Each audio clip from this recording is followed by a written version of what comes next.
여러분, 요셉이 수많은 고난과 역경을 이겨서 드디어 총리가 되었고요. 그 총리가 되었을 때 형들이 자기에게 절을 하는 걸 보면서 하나님의 꿈이 생각났다 성경은 기록합니다. 하나님이 주신 꿈이 요셉이 총리가 되는 꿈이었죠. 그러나 이것을 두고 많은 분들이 오해하기를 우리가 요셉처럼 하나님의 꿈을 받아서 총리가 돼서 하나님께 영광을 돌려드리자 이렇게 말들을 많이 하십니다. 그렇지만 사실 요셉이 총리가 된 꿈이 총리가 된 꿈이 이루어진 것은 총리가 된 그 자체가 아닐 것입니다. 하나님께서 요셉에게 총리가 되는 꿈을 주신 이유는 그 꿈의 종착지가 다른 하나님의 목적이 있었기에 그 총리의 꿈을 주셨고 지금 이루게 하신 것이죠. 먼저 그것을 좀 잠깐 살펴보고 본문의 말씀을 살피도록 하겠습니다. 창세기 49장 20절에 보면요, 이런 기록이 있죠. 많은 백성의 생명을 구원하게 하시려 하셨나니, 요셉이 총리가 된 이유는 사실은 형제들과 아버지와 또 그 이웃의 많은 사람들의 생명을 가뭄에서 구원하기 위해서 사실은 하나님께서 요셉을 총리로 보내주셨다, 요셉 스스로가 고백을 하는 거예요. 그러니까 여러분, 사실은 저희가 세상에 살면서 부자 되거나 성공하거나 잘 되는 모든 것들은 그 자체가 종착지가 되면 절대로 안 됩니다. 그 종착지를 통하여 또 다른 하나님의 뜻이 이루어지는 것이 하나님의 계획이고 축복인 줄 믿습니다. 이 시간에 우리 예배하는 요성 여러분들에게 이 요셉과 같은 그런 축복, 또 그와 같은 꿈의 종착의 역사가 일어나기를 축복합니다. 여러분, 그렇다면 이것을 전제하고 이제 설교를 제가 드리는데요, 이렇게 요셉이 총리가 된 것이 형제들의 생명을 살리기 위한 것이라면 사실 이제 모든 준비가 다 끝났습니다. 형들은 가뭄을 만나서 죽게 되었고요, 요셉은 그 형들의 가뭄을 해결해 줄 지위와 능력과 권세를 갖게 되었습니다. 그 이제 준비가 다 됐단 말이에요. 그래서 이제 자기에게 받은 하나님 주신 사명대로 형제들의 생명을 구원하면 될 일입니다. 그런데 오늘 말씀을 읽어보면 요셉이 그렇게 형들의 생명을 구원하기 전에 다소 이상하고 엉뚱한 행동을 하는 것입니다. 왜 이런 이상한 행동을 할까? 여러분, 이미 형들인 것을 알아보았습니다. 처음부터 만났을 때부터 자신들에게 절을 하는 이들이 형들임을 요셉은 일찍이 알아보았습니다. 그런데요, 자신을 드러내지 않아요. 감추어 놓고 그 형제들을 간첩으로 몹니다. 너희들이 정탐하러 왔지 하면서 감옥에 3일 동안 가둬버립니다. 그리고 그들을 꺼내서 양식을 주고 다시 고향으로 돌려보내면서 이상한 말을 합니다. 다음에 너희들이 이 양식 떨어져서 나에게 다시 올 텐데, 다시 올 때는 동생을 꼭 데리고 와라. 너희들이 만한 막내를 꼭 데리고 나를 와라. 너희 만약에 막내가 없이는 나를 보지 못할 것이다. 그런 이야기를 합니다. 그리고 다시 이제 양식이 다 떨어져서 형제들이 베냐민을 억지로 야곱을 설득해서 베냐민을 데리고 다시 요셉에게 찾아왔는데, 요셉이 이번에도 아주 후한 잔치를 베풀고 그렇게 대접을 하고 그렇게 하고 또 양식을 줘서 가나안으로 돌아가게 하는데, 돌아가면서 또 이상한 행동을 요셉이 하는 것이죠. 형제들의 자루 속에 자신이 쓰는 은잔을 넣어놓은 것입니다. 그리고 형제들이 가나안 땅으로 돌아가는데 자신들의 부하를 보내서 부하들이 쫓아가서 그 형제들을 잡게 하고 그 자루를 살피게 해서 은잔을 훔친 도둑으로 요셉이 몰아가 버리는 거예요. 도대체 요셉은 왜 이런 이상한 행동을 하는 것일까? 요셉이 총리가 되었으면, 총리가 된 이유가 형제들의 생명을 구원하는 것이라면, 아니 왔으면 구원해주면 될 일인데, 자신의 사명을 받아서 형제들을 죽음에서 생명으로 건져내주면 될 일인데 왜 이렇게 이상한 행동을 하는 것일까? 오늘 제가 좀 그 말씀을 좀 드리고 싶습니다. 여러분, 첫 번째 이유는요, 형제들로 하여금 자신들의 죄를 깨닫게 하려고 하는 것입니다. 요셉이 지금 이런 행동을 하는 것은 좀 넓게 보면 메시아의 어떤 사명이 어떤 사명인가를 드러내는 그런 행위라고 볼 수 있어요. 개인적으로 원한을 갖는다거나 개인적으로 무슨 자신의 옳음을 드러내기 위해서 했다면 이건 옳지 않죠. 건강하지도 않습니다. 그렇지만 요셉이 이렇게 행동하는 것은 요셉이 가졌던 꿈과 야망이 개인의 야망이 아니었듯이 하나님의 뜻을 이루는 꿈이었고 야망이었던 것처럼 지금 요셉이 이렇게 행동하는 건 역시 개인의 원한을 푼다거나 개인의 옳음을 드러내려고 하는 행동이 아니라는 것이죠. 그래서 성경은 이 요셉과 형제들의 만남을 42장부터 45장까지 꽤 긴 장을 동원해서 이들의 만남을 조명하고 있는 것입니다. 쉽게 정리하면 이런 것입니다. 하나님의 구원이 하나님의 백성들에게 어떻게 임하는가, 어떤 과정을 통하여 임하는가를 요셉과 형제들의 만남을 통해 성경은 우리에게 조명해 주는 것이죠. 하나님의 생명이 어떻게 우리 인간에게 임하는가, 그것을 조명해 주고 있는 것입니다. 여러분, 우리에게 하나님의 생명이 임하면, 우리 안에 하나님의 구원이 임하면 그 임하기 전에 무슨 일이 일어나게 되는 것입니까? 그것은 우리의 죄가 드러나는 것입니다. 우리의 죄가 드러나는 거예요. 요셉이 형제들의 죄를 자꾸 들추어내는 거예요. 왜 그렇습니까? 형제들의 생명을 구하기 전에 자신들의 죄를 들여다볼 수 있도록 유도하는 것입니다. 여러분, 왜 그럴까요? 여러분, 매우 중요한 개념입니다. 자신들의 죄를 깨닫지 못한 이들에게 구원이란 결코 생명의 역사가 되지 못하기 때문에 지금 요셉은 그걸 보여주고 있는 것입니다. 심판을 알지 못한 이에게 구원이란 뒤틀린 개념일 수밖에 없고요. 죄를 알지 못한 이에게 의란 왜곡될 수밖에 없기 때문에 지금 요셉은 성경을 통하여 구원이 어떻게 임하는가를 보여주고 있다, 그 말입니다. 언젠가 제가 한번 말씀드린 적이 있는데, 여러분 더 좋은 예가 없을 것 같아서 한 번 더 인용하겠습니다. 최근에 미투 운동이 있죠. 한국에 지금 심석희라는 그 여 빙상 선수가 그렇게 몹쓸 짓을 당했다는 사실을 듣고 온 국민들이 분노하죠. 여기저기서 미투 운동이 일어나는데요. 그 미투 운동의 그 시발점이 서지현 검사라고 하는 여자 검사에 의해서 출발했죠. 한 방송 프로그램에 출연해서 10년 전에 검찰 고위 간부로부터 지속적으로 당했던 성추행에 대해서 10년 동안 감춰두었다가 방송에 출연해서 그 일을 공개적으로 생방송으로 이렇게 알림으로써 한국에서 미투 운동이 시작되었습니다. 이 여자 검사가 왜 그런 10년 동안 묵어놨던, 여러분 여자로서 검사로서 그 성적인 수치를 드러낸다는 건 결코 쉬운 일이 아니죠. 그럼에도 불구하고 그래서 10년 동안 감춰놓은 것 아니겠습니까?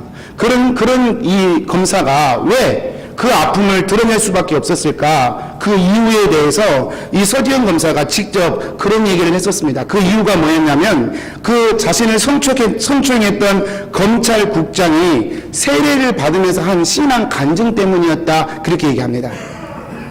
이분이 얼마 전에 세례를 받았던 모양이에요. 그리고 그 세례를 받아서 간증을 했는데 그 간증의 내용을 보고 이 여자 검사가 분노해서 10년 동안 묵혀놨던 그 상처를 터뜨려 버렸다, 그렇게 얘기해요. 도대체 이 간증이 어떤 내용이었을까? 제가 궁금해서 그 간증 영상을 제가 쭉 처음부터까지 다 보았습니다. 간증의 주 내용은 이런 것이었습니다. 자신은 그동안 성실하게 살아왔고 정직하게 살아왔는데 어느 날 어떤 사람에게서 감당 못할 고난을 경험하게 되었다는 것입니다. 그 억울한 고난을 경험하면서 매우 힘들었는데 그때 사랑의 하나님이 자신에게 다가왔다는 것이죠. 그때 고난 속에서 하나님을 만나게 되었고, 그래서 자신을 이렇게 사랑하시는 하나님이라면 자신이 믿어도 되겠다 판단하여 그 하나님을 믿기로 결심했다라고 하는 것이 간증의 주 내용이었습니다. 그 내용이 문제였어요. 나는 지금까지 정직하게 살았고 성실하게 살았다. 이 내용이 이 여자 검사의 마음을 뒤집어 놓았습니다. 그 사람에게 성적 수치심으로 자살까지 생각했고 10년의 세월을 가슴앓이 하며 살아야 했던 이 여검사의 가슴에 불을 지핀 것이죠. 여러분, 참된 회개란 무엇이겠습니까? 자신의 죄를 깨닫고 죄를 벗어버리는 것인데요. 그 죄에 대한 자각이 없는 상태에서 서둘러 하나님의 사랑으로 건너가 버린, 자신의 죄를 보지도 못한 채 하나님이 당신을 사랑한다는 말로 서둘러 건너가 버리는, 오늘날 잘못된 복음의 통로를, 잘못된 경로로 복음이 전달되어지는 한국교회의 단면을 저는 이 사건을 통해 볼 수 있었습니다. 여러분, 진정한 간증이란 무엇이겠습니까? 자신이 얼마나 바르게 살아왔는지, 얼마나 억울한 일을 당했으며 그 자신을 하나님이 얼마나 사랑해 주셨는가에 대한 것이 아닙니다. 진정한 간증이란 자신이 얼마나 큰 죄인이었으며 이러한 죄인인 나에게 놓여진 심판이 얼마나 마땅하고 당연한 것인가가 동의되어지고, 그러한 죄인임에도 불구하고 나를 위해 아들까지 내어주신 그 영원한 하나님의 사랑이 얼마나 크고 높은지 나를 죽음에서 생명으로 옮겼다고 고백하는 것이 참된 간증일 것입니다. 오늘 본문도 바로 그와 연관된 말씀입니다. 베냐민의 자리에서 총리의 은잔이 발견됩니다. 지금 요셉이 이런 상황을 만드는 거예요. 베냐민의 자루에서 총리의 은잔이 발견되는 순간 여러분, 형제들은 옷을 찢으면서 애통해합니다. 왜 그러겠습니까? 그건 더 이상 변명의 여지도 또는 살 희망도 전혀 없는 상태가 되었음을 의미하기 때문에 그렇습니다. 완전한 절망, 그 어떤 변명도 말할 수 없는, 은잔이 자루에서 발견되었으니 무슨 말을 할 수 있겠습니까? 여러분, 유다가 그래서 그런 말을 합니다. 총리 앞에 엎드려서, 총리가 그러죠. 내가 점치는 자인 것을 알지 못하느냐. 그러자 유다가 엎드려서 그런 말을 합니다. 우리가 내 주께 무슨 말을 하오리까? 무슨 설명을 하오리까? 여러분, 이것이 십자가의 복음을 통하여 하나님을 만난 사람의 고백이고 삶의 자리입니다. 하나님께서 하나님과 분리된 채 살아가는 나의 삶이 그 자체가 지옥이고 심판임을 깨달았는데, 하나님 없이 살았던 지난 나의 삶에 대해서 무슨 변명과 무슨 미련을 두려고 하겠습니까? 만약에 우리가 하나님을 믿기 전의 삶, 하나님을 알기 전의 삶에 대하여 여러분, 우리가 복음을 안다고 말하면서도 여전히 내가 더 높아져야 하고 내가 좀 더 누려야 하고 그때는 그럴 수밖에 없었고 이렇군 저렇군 불평과 원망으로 일관한다면 그 사람은 결코 복음을 통해 구원자를 만났다 말할 수 없는 사람이 될 것입니다. 왜 그러냐면 십자가 앞에서 자신의 죄인됨을 보지 못한 사람이기 때문에 그렇습니다. 총리의 은잔이 내 형제의 자루에서 발견되었으니 무슨 말을 더 할 수 있겠냐 그 말이에요. 이게 하나님의 예수님의 십자가 앞에서 자신의 죄를 발견한 자의 사실은 진실한 고백일 수밖에 없는 것이죠. 지금 상황은 요셉이 일부러 만들어낸 상황입니다. 그렇죠? 그러나 실제로 요셉의 형제들은 자기 형제를 죽이려고 했었고 그 형제를 돈을 받고 노예로 팔아버린, 그리고 아버지에게 가서는 짐승에게 잡혀 먹혔다고 아버지를 속인, 은잔을 훔친 죄보다 훨씬 더 근본적이고 심한 죄를 저지른 사람들이 바로 이 형제들인 것이죠. 그래서 유다가 지금 그 이야기를 합니다. 16절 말씀에 보면 유다가 우리가 어떻게 우리의 정직함을 나타내리까? 하나님이 종들의 죄악을 찾아냈었으니 우리와 이 잔이 발견된 자가 다 주의 노예가 되겠나이다. 우리가 어떻게 우리의 정직함을 설명하겠습니까? 이 말이요, 정말 우리는 억울한데 이걸 설명할 길이 없네요. 그 얘기가 아닙니다. 반대예요. 하나님이 나의 죄를 이토록 들춰내시니 내가 어떻게 변명할 수 있겠습니까? 내가 어떻게 정직하다고 말할 수 있겠습니까? 지금 그 고백입니다. 하나님이 이토록 나의 죄를 들춰내시니 내가 어떻게 하나님 앞에 정직하다고 말하며 무슨 변명을 할 수 있겠습니까? 그저 우리는 다 주의 노예가 되겠습니다. 그렇게 선언할 수밖에 없었던 것이죠. 여러분, 우리도 마찬가지예요. 헌신을 왜 하게 되느냐? 헌신의 출발은 바로 이 깨달음에서 오는 것입니다. 하나님을 떠난 삶 자체가, 그로 인하여 수많은 죄의 열매들을 맺고 사는 것 자체가 지옥이고 심판임을 알고 나면 하나님 없이 살아가는 모든 삶이 다 죄로 인식되는 것입니다. 하나님 없이 살아가는 숨쉬는 모든 순간순간들이 죄였음을 깨닫게 되었을 때 우리는 하나님 앞에 무슨 변명도 어떤 말도 할 수 없는 사람이 되는 것입니다. 43장에 보면 야곱이 12번째 베냐민을 이렇게 보내지 않으려다가 결국 양식이 떨어져서 굶어 죽을 수밖에 없기 때문에 다른 수가 없어서 베냐민을 보내게 되죠. 베냐민을 보내면서 이 한 가지 행동을 하는데 그 행동이 뭐냐면, 이 행동을 하면서 하나님의 은혜를 의지하게 되는데 그 행동이 돈의 갑절, 자루에 담겨진 돈보다 갑절의 돈을 다시 담아서 총리에게 돌려주는 것입니다. 그리고 그 땅의 아름다운 소산 여러 가지 과일들을 담아서 총리에게 보내주는 것이죠. 창세기 43장 11절에서 12절 말씀이에요. 여러분 눈으로만 한번 보시기 바랍니다. 이렇게 한 다음에 이제 야곱은 전능하신 하나님이 자신에게 은혜 베푸시기를 기도합니다. 여러분 이해되는 일이죠? 이해가 되죠? 저희라도 이렇게 할 수밖에 없을 거예요. 최선을 다해서 이 총리의 마음을 누그러뜨릴 수만 있다면, 그래서 돈도 2배로 좀 보내고, 또 가난 그 가뭄 중에도 틀림없이 어려웠을 텐데 긁어서 귀한 과일들을 마련해서 총리에게 보내준단 말이죠. 이게 야곱의 최선이었습니다. 그리고 그 야곱의 최선은 사실은 여기 앉아있는 우리 모두가 그러겠지, 그럴 수밖에 없지, 생사여탈권을 가지고 있는 총리에게 자기가 할 수 있는 최선을 다해서 어필해 보는 것은 당연한 것이지 라고 저희도 생각하게 될 것입니다. 지성이면 감천이라고요. 그런 지극정성이 총리의 마음을 풀어줄 수 있을 거라 기대했던 것이죠. 야곱의 입장에서 보면 이런 행동들은 충분히 이해가 되는 행동들입니다. 그런데 여러분, 지금 이 야곱의 입장에서는 이해가 되지만 지금 이 총리가 누굽니까? 요셉입니다. 요셉의 입장에서 야곱의 행위를 한번 해석해 본다면 어떤 해석이 가능하겠습니까? 여러분, 요셉이 야곱이 보냈던 돈과 야곱이 보냈던 과일에 감동했을까요?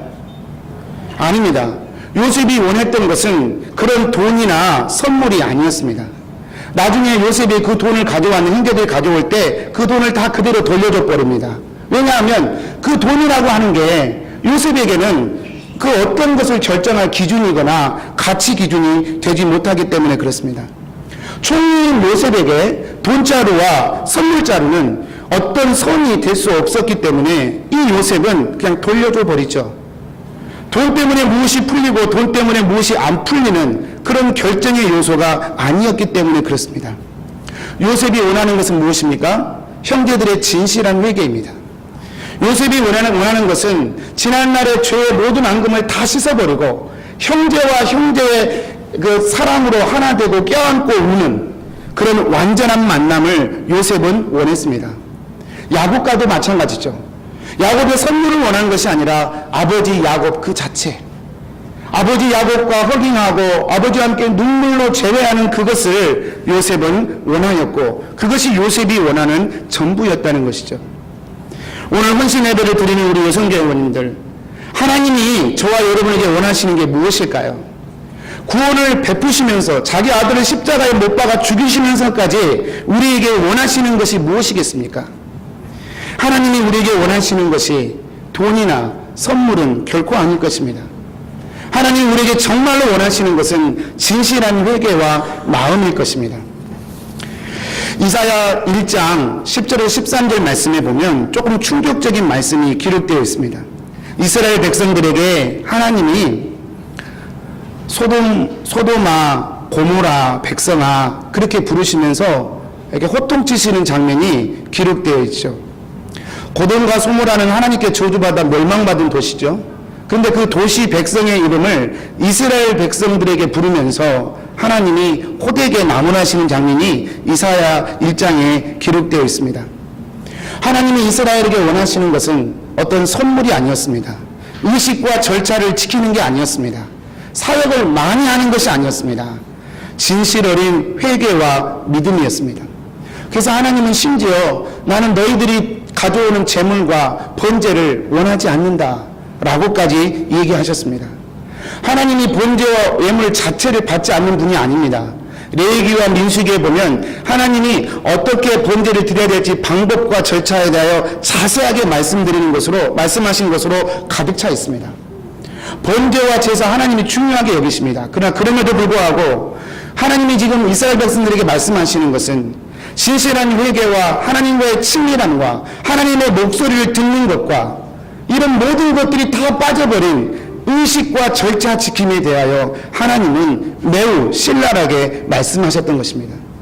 신명기 30장 15절에서 16절 한 번 더 보겠습니다. 우리 제자반에서 공부했던 내용이지만 한 번 더 보겠습니다. 여기에 보면 명령과 규례를 지키는 것이 하나님을 사랑하는 것 다음에 주어진 것임을 저희는 볼 수 있습니다.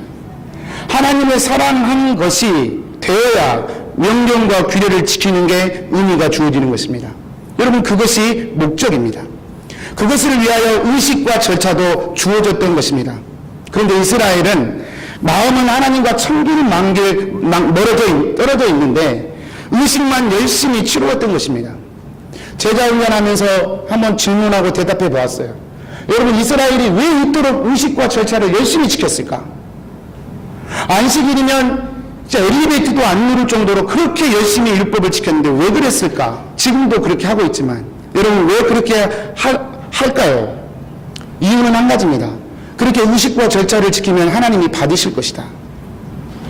의식과 절차를 하나님이 받고 복을 주실 것이다 믿었기 때문에 그렇게 행동했을 것입니다. 그러지 않고서야 그렇게 행동하는 것도 에너지가 많이 들어가는 일인데 그렇게 행동할 이유가 전혀 없죠. 의식과 절차를 잘 지키면 하나님이 복 주실 것이다. 의식과 절차를 잘 지키는 것이 하나님께 영광이고 하나님이 기뻐하는 일일 것이다. 이스라엘 백성들은 철떡같이 믿었던 것입니다. 근데 이사야서 말씀해 보면 하나님이 내가 언제 너희한테 그걸 요구했더냐? 하나님이 전혀 다른 말씀을 하셨습니다. 여러분, 이스라엘 백성들이 그 이야기를 들었을 때 얼마나 충격적인 이야기로 받아들였겠습니까? 근데 여러분, 이런 이야기는 에레미야 시절에도 똑같이 반복되었고요. 예수님 시절에도 똑같이 반복되었고요. 계시록에 가보면 7교회의 이야기도 똑같은 상황으로 드러나고 있습니다. 왜 그러겠습니까? 하나님의 목소리를 듣고 하나님을 사랑하고 하나님과 친밀해지는 것을 버려버렸기 때문에 그렇습니다. 신약의 바리새인들을 보면 신약의 바리새인들은 얼마나 의식과 절차를 잘 지켰는지 예수님조차도 그것을 인정하셨습니다. 너희들의 의가 바리새인보다 못하면 천국에 못 간다 말씀하실 만큼 바리새인들은 철저히 의식과 절차를 지켰습니다. 스스로도 대단하다 여길 정도로 그들은 참 잘 지켰습니다. 그런데 정작 하나님이신 예수님은 그들에 대하여 전혀 다른 평가를 내리셨습니다. 너희들이 하나님을 알지 못한다. 너희들은 모세의 말도 믿지 않는다. 심지어는 그런 유대인들을 향하여 너희의 아비는 원수 마귀다 라고까지 말씀하셨습니다. 왜 그러겠습니까? 진정한 회개, 하나님께 마음을 드는 회개를 통해 하나님과 내가 진짜 아버지와 아들 관계가 되어야, 진정한 회개를 통하여 하나님과 나의 관계가 아버지와 딸의 관계가 되어야, 이것이 신앙의 본질이기에 여러분, 사이가 좋은 아버지와 아들은 아버지의 뜻이 아들에게 부어져야 정상입니다. 사이가 좋은 아버지와 딸 역시 아버지의 뜻이 딸에게 전달되는 것이 매우 당연한 이치입니다. 그것을 원하셨는데 그것이 없고 의식과 절차를 열심히 지킴으로 하나님께 기쁨이 될 것이라 생각했기에 이스라엘의 그리고 바리새인들은 예수님께 그런 평가를 들었던 것입니다. 여러분, 야곱의 입장에서 갑절의 돈과 여러 선물들이 그에게는 위안이 되었고 또 그가 할 수 있는 최선이었습니다. 그러나 여러분, 자신의 아들 요셉이었습니다. 야곱은 도저히 생각 못했을 것입니다. 그 아들 요셉이 총리가 되어서 자신의 모든 것을 다 준비해놓고 기다리고 있었던 것이죠. 그 앞에 돈이 무슨 본질적 의미를 가지겠습니까? 그 앞에 선물이 무슨 본질적 의미를 가질 수 있겠습니까? 그저 만나면 눈물 나고 그저 만나면 반갑고 형제들의 입장에서는 자신들이 지은 옛날의 죄가 너무 부끄럽고 미안하고 그럼에도 불구하고 자신을 포옹해주고 안아주고 배려해주는 요셉의 사랑이 고맙고 감사할 뿐 그 이상 무엇이 있겠습니까? 여러분, 이것이 복음을 듣고 진정한 회개를 통해 우리가 얻게 되는 생명의 자리입니다. 여러분, 우리가 복음을 알고 무엇인가 헌신한다 말하기 전에 우리의 삶의 자리를 정돈할 필요가 그래서 있습니다. 오늘 형제들이 어디까지 몰려갑니까? 베냐민의 자리에서 총리의 인잔이 발견되자 유다를 비롯한 온 형제들이 그 앞에 엎드려서 16절에 말합니다. 우리가 다 주의 노예가 되겠나이다. 더 이상 변명의 여지가 없어요. 그래서 그 앞에 엎드려서 우리가 다 주의 노예가 되겠습니다 말합니다. 하나님의 십자가의 복음 앞에 서면 우리는 도저히 자신들의 힘으로는 감당할 수 없는 내 속에 있는 죄의 큼을 발견하게 됩니다. 그리고 우리는 우리 자신을 하나님께로 던져버리게 됩니다. 형제들이 총리에게 자신의 인생을 의탁해버린 것처럼 말입니다. 헌신의 시작은 이곳입니다. 여러분이 정말로 저와 여러분이 진정으로 회개했느냐 회개하지 않느냐는 요셉이 그 다음에 던졌던 질문을 보면 우리가 살펴볼 수 있습니다. 이렇게 자신을 온전히 던지는 형제들의 고백에 대하여 요셉은 또 다른 시험거리를 던져줍니다. 뭐라고 말하냐면 그럴 필요 없다. 너희들이 다 노예가 될 필요 없고 이 운잔이 발견된 베냐민 이 아이가 노예만 되면 된다. 이 아이만 노예만 되면 나머지 너희들은 양식 가지고 다 돌아갈 수 있다. 요셉이 그렇게 이야기를 합니다. 여러분 13년 전 동생 요셉을 팔아버렸을 때 그 상황과 똑같은 상황이 또 한 번 주어진 것입니다. 여러분 이들이 과거에 자기의 동생을 죽이려고 했던 자들이죠. 그리고 동생을 잔인하게 돈 받고 팔아버린 자들이죠. 그리고 아버지에게는 짐승에게 잡혀 먹혔다고 거짓말로 고한 자들입니다. 만약에 이들이 회개하지 않았다면, 이들이 자신의 죄를 하나님 앞에 돌이키지 않았다면, 살펴보지 않았더라면, 이들이 바뀌지 않았더라면 이들은 똑같은 행동을 또다시 할 수 있는 기회를 맞이한 것입니다. 총리가 얘기하는 거예요. 너희들이 다 노예될 필요 없고 베냐민만 노예해. 너희들은 다 돌아가. 베냐민만 넘기면 됩니다. 과거에 했던 것처럼 베냐민만 묵 딱 감고 노예로 팔아버리면 됩니다. 그리고 아버지에게 가서는 그럴듯한 말로, 그럴듯한 거짓말로 둘러대면 됩니다. 아버지야 슬퍼하시겠지만 자신들은 풍족한 양식을 얻게 될 것이고 평생 노예로 사는 고난도 해결되게 될 것입니다. 요셉은 마지막 시험을 형제들에게 던진 것입니다. 다 노예가 될 필요 없고 베냐민만 나에게 파시오.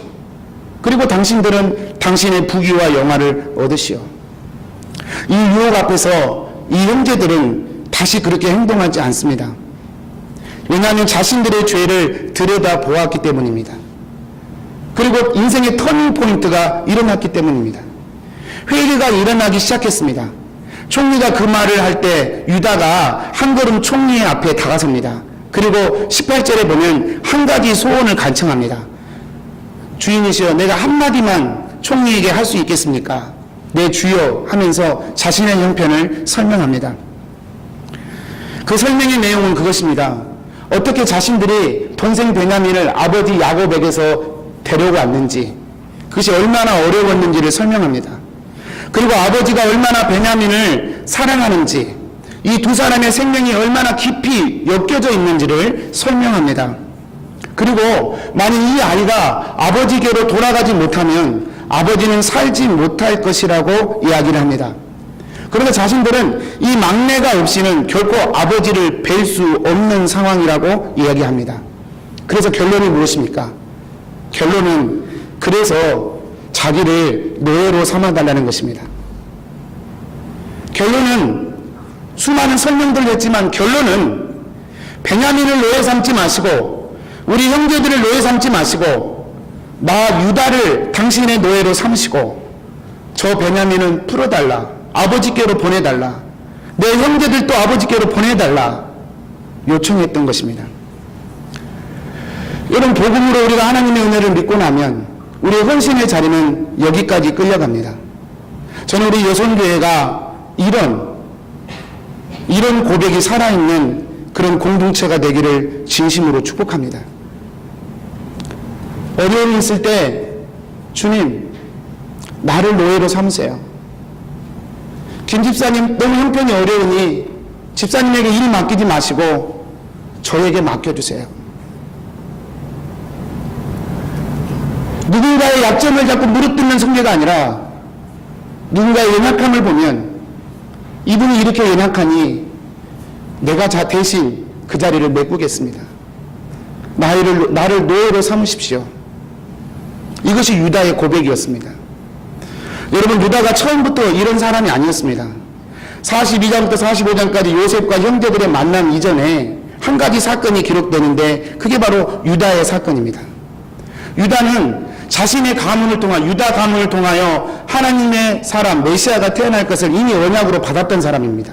그런데 거기에 대한 믿음도 관심도 없었습니다. 모압으로 그냥 이사 가버리잖아요. 가나안 형제들의 집을 떠나서 모압으로 그냥 혼자 이사를 가버립니다.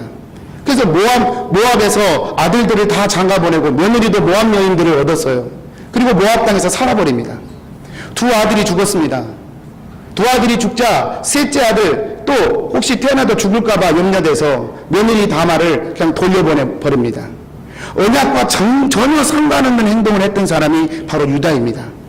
근데 이 유다가 며느리 다말의 이상한 희생을 통하여, 며느리 다말이 자신의 가문을 통하여 하나님의 언약이 이어져야 함을 이 며느리 다말이 어떻게 알았는지 모르겠지만 그렇게 희생하고 수고하여 가문을 이어가는 모습을 보면서 유다가 고백합니다. 너는 선하다. 나는 악하다. 하나님의 복음을 다시 회복한 유다는 그 뒤로 가나안 형제집으로 돌아오게 되었고 아버지와 같이 살다가 지금 본문의 일들을 경험하는 것이죠. 유다가 복음을 통하여 변화된 것입니다. 여러분, 이것이 바로 복음의 능력입니다. 이 땅의 모든 종교는, 이 땅의 모든 도덕은 지성이면 감천이라고 말합니다. 그래서 지성을 더 열심히 드리라고 말합니다. 지성을 드리면 드릴수록 신이 감동을 받을 것이고 감동을 받으면 그 신이 내가 원하는 축복을 많이 줄 것이라고 얘기합니다. 무서운 이야기지만 교회 안에도 얼마나 많은 부분에서 이 원리가 작동되는지 모릅니다. 내가 헌신하는 이유가 지성을 들여서 감천을 해버리겠다. 그러나 여러분은 아셔야 합니다. 하나님이 능력이 부족해서 우리에게 능력을 요구하신 분이 아니라는 사실을 말입니다. 하나님이 돈이 없어서 여러분에게 헌금하라고 하시는 분이 아니라고 하는 것입니다. 하나님이 무슨 능력이 없어서 우리의 손을 빌리시는 분이 아니라는 것입니다. 하나님이 뭐가 부족해서 우리의 지성을 요구하시는 분이 아니라고 말입니다. 우리 예송교회원들 하나님께 지성을 드릴 필요가 없으셔요. 아니요, 드릴 필요가 없는 게 아니라 드리면 안 됩니다. 지성을 들여서 감천하겠다, 그것이 얼마나 무서운지, 그것이 이루어져 버리면 하나님이 십자가의 복음으로 아들을 희생시키면서 우리를 구원하신 그 은혜조차도 다 무너뜨려 버리는 무서운 흉기가 되기 때문에 그렇습니다. 지성이면 감천이다, 이것이 율법주의입니다. 제가 갈라디아서를 계속 살펴보지만 사도 바울이 십자가 복음으로 교회를 세워놓고 자리를 비우면 갈라디아 교회뿐만 아니라 모든 교회들마다 필연적으로 들어와서 교회를 어지럽혔던 이단이 율법주의였습니다. 지성이면 감천이다. 안 한 것보다 낫잖아. 한 만큼 하나님이 감동하시고 복 주실 거야. 여러분, 지성이면 감천이라 하여 우리의 지성을 열심히 들여서 하나님을 감동시키겠다 할 때 그 순간 이미 우리 속에는 하나님의 십자가의 은혜는 없어져 버립니다.